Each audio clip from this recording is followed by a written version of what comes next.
What we've been discussing so far has been this perspective of the stakeholder as a government. But there is another set of stakeholders that are really important in this equation, and it is business.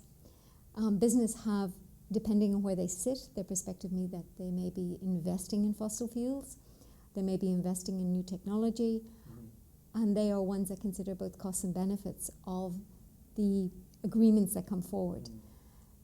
How do you see their position in the negotiations? Have they been brought around the table? Is there a greater involved discourse?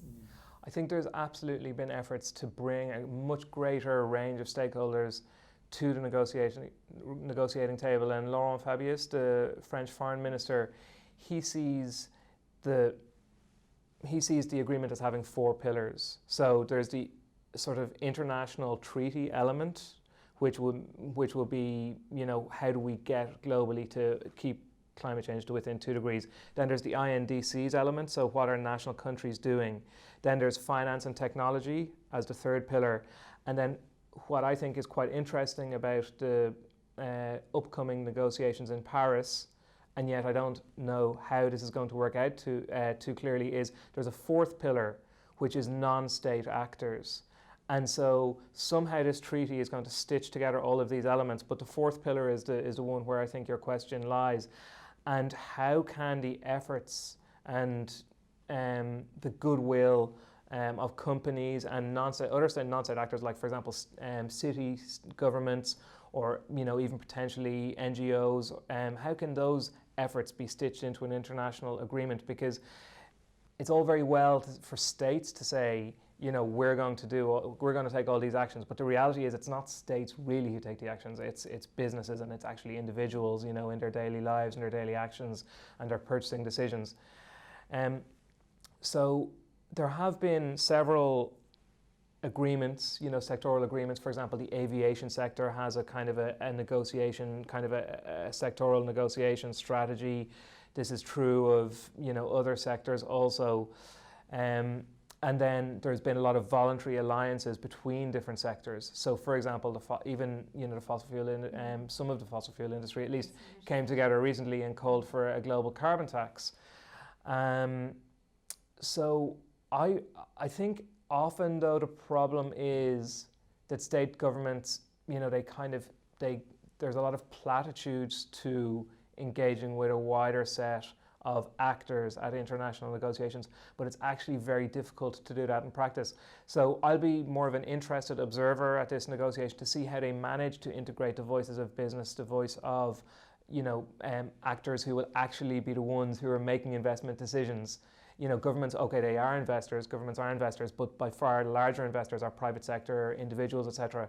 And how do they get the energy of those investors and incorporate the efforts, and the goodwill? For example, as you know, there's all these cities for climate change, there's mayoral alliances, there's sectoral alliances, around reducing deforestation and all sorts of other things. And it's about how you kind of stitch all those together into a kind of coherent framework, and how I suppose you get that sort of goodwill and energy and channel it in a sort of a productive way. But of course then it's easy to look at it through rosy tinted glasses. I mean, the reality is that a lot of sectors and a lot of industries are extremely threatened by this agenda, and there's no real positive way of packaging that. Like, the reality is here, we want the fossil fuel industry ultimately to go away. Okay, that might take 40 or 50 years, but this is a hugely entrenched and a hugely powerful lobby group, and they don't want to go away because they've got huge resources, enough resources on their balance sheets reflected in their share prices. And their job is to get a return for their shareholders, not to sort of stop the world from breaching dangerous climate change. So no, there is a point where governments just need to set a really long-term, very clear signal and give that to businesses, because then even the fossil fuel industries of this world can say, okay, we believe the signal and we're happy with the rules of the game and we feel we can adapt. We've been given enough time to adapt and to change our investment strategies and investment portfolios. But right now, being honest, a lot of industry simply don't believe that governments will achieve the 2-degree target. There's a huge lack of credibility. There's a lack of willingness to respond, and we can see that by just look at what's on the books of global fossil fuel industry.